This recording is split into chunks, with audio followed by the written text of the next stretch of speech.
Disruption can have a very negative connotation, but for me, it means change. Change of the status quo, the way things are being done. I'm talking today about how I'm disrupting the fashion industry by the way I create an actual collection, as well as the way that I promote it. I did not go to school for fashion. I actually went to school for printmaking. I studied printmaking at the School of the Art Institute of Chicago, and it really shaped the way that I make and design clothing. When I was printing, I started out on paper, in a hollow tube, apparently. Started printing on paper, and then it morphed its way onto fabric. I took that new textile and started creating artist statements, pieces you wouldn't necessarily wear down the street, but kind of a walking sculpture. It wasn't about the design of the actual garment, but the way that it made people feel. Apparently, internally, that's what I was feeling. These artist statement pieces were what I was doing in printmaking. And this is how my disruption begins. Clothing for me is very emotional. It tells people how you're feeling. It enhances yourself. It lets people know how to approach you. Perhaps a business suit for selling. Something sheer and sleeky when you're feeling romantic. Pajamas when you're feeling slovenly, which I don't recommend going out in, people. It shows your fear, your expression, your triumph. Tonight I'm feeling a little loud, perhaps a little cattywampus standing here on stage, and like I have something to say. Clothing for me is emotional. A couple of years ago, I went through a divorce, and it was very difficult for myself, as well as my partner. I designed an entire collection based on divorce. Now, did people know that? No. I called it Decay.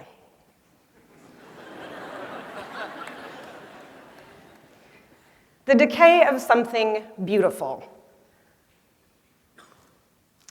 And that something beautiful can come out of decay. Now, the audience didn't know this when I was walking down a runway, but I knew it.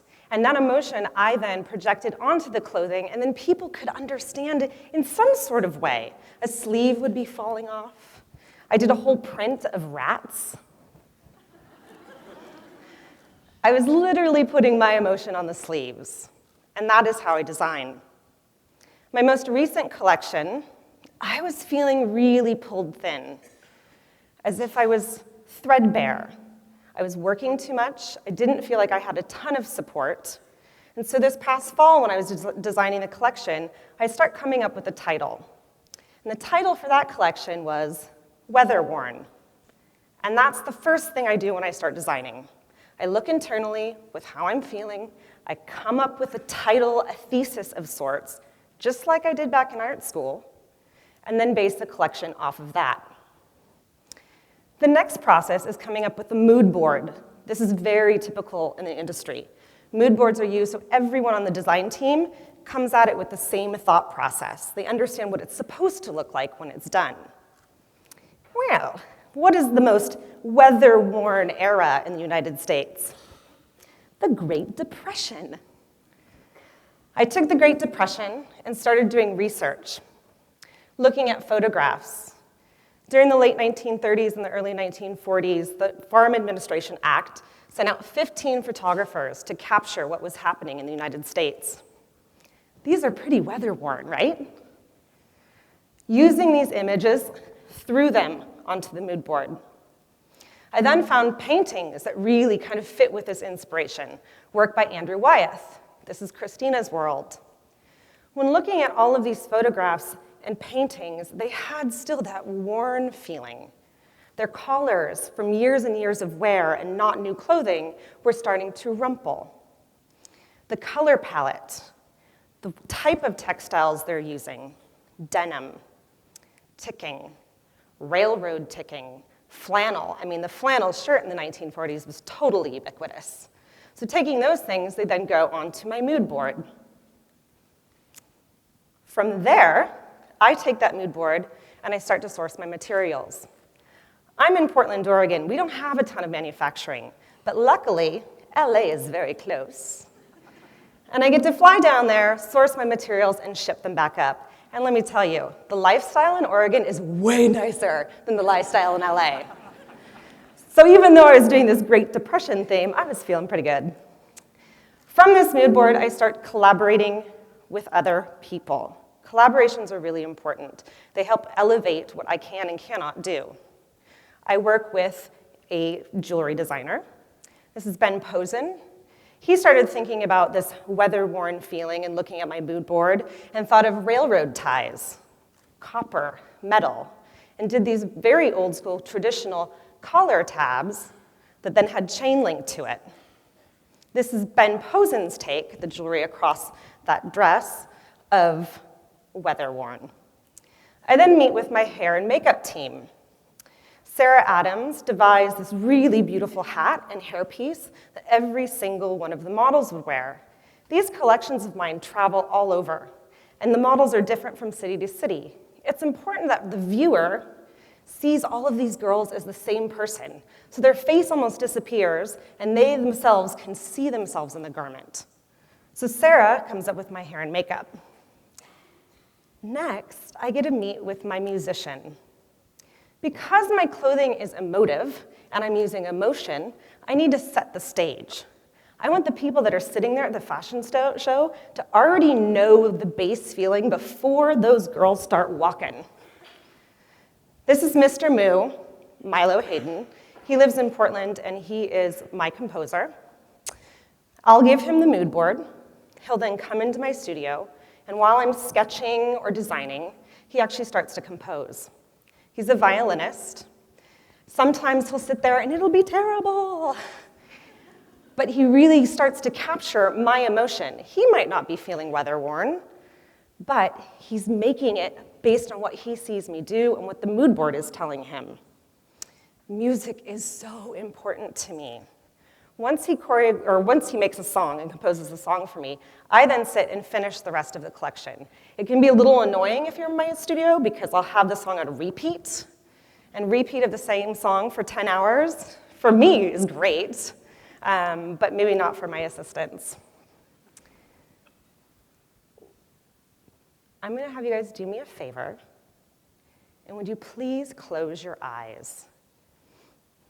Milo Hayden buried microphones in piles of dirt, and that became the beat for Weather-Worn.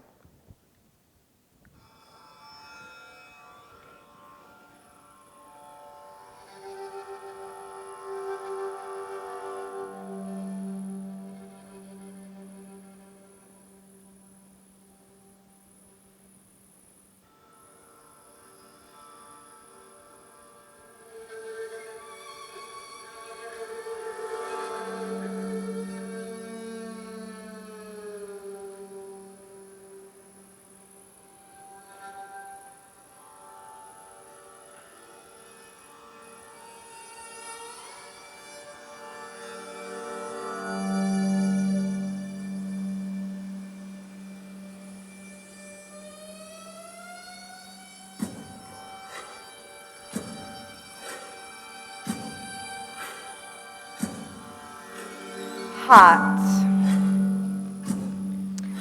Steam engines. Worn out. Tired. Layered traveler.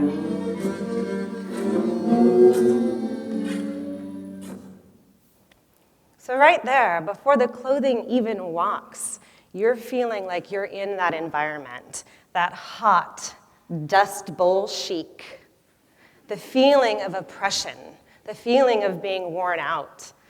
I don't want to create clothing. I want to create an environment. I want people to actually feel the connection to it. My collaborators help me do that. And if I'm lucky enough, depending on what city I'm in, Milo actually plays live on the runway. I brought a couple of the pieces that I did for this collection. When I was working on this, to get that weather-worn sort of feel, as if it's been worn hundreds of times, I played with wire in the collars and in the hems of things, so they were already stiffened and malleable, as if they had been worn and washed 100 times. I'm going to start up the music again and just flash through the collection so you can actually see how it all comes together: hair, makeup, and music.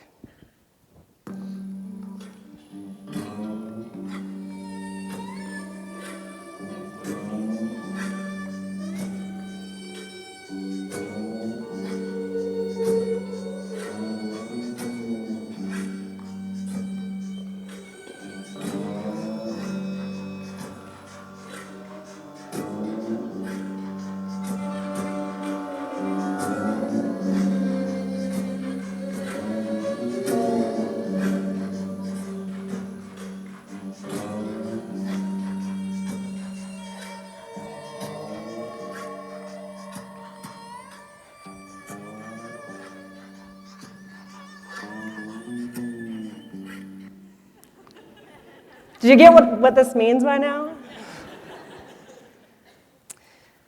So, did you feel it? You might not necessarily wear it when you're feeling weather-worn or thin or drawn out, but I want to create an experience and a story. You know, it is, in the world of fashion, it's very much a throwaway industry. You get something, you wear it for a season, and you throw it away. And I don't think clothing should be that way. I'm trying to relate to people with my clothing through emotion, literally putting emotion on your sleeve. When you have an emotional connection to something, you're less likely to throw it away. That blanket that you had growing up, I'm giving the same thing with the clothing. Yes, you unzip this, it is just a brand new flannel jacket, but you know the feeling and the story and the music and the heartbeat that's behind it. And hopefully it doesn't end up in a landfill. It's something you hold on to and possibly pass on from generation to generation.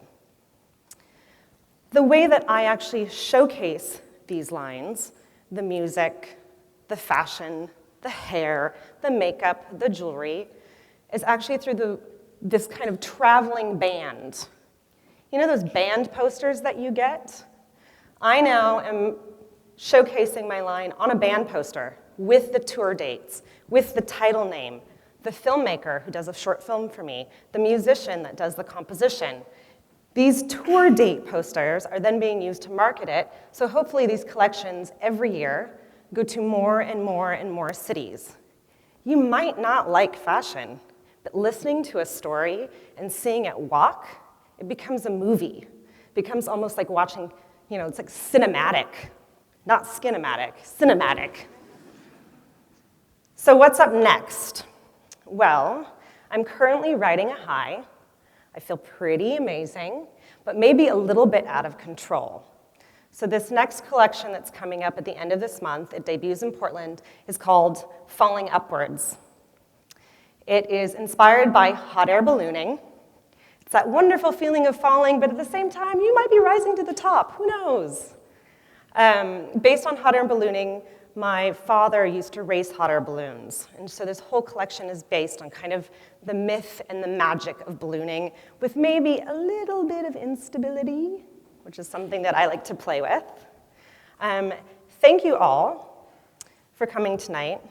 I hope that the way I disrupt things, which is the only way I know how to do it, maybe rubs off a little bit on you, and you leave here ready to disrupt in your own way. Thank you.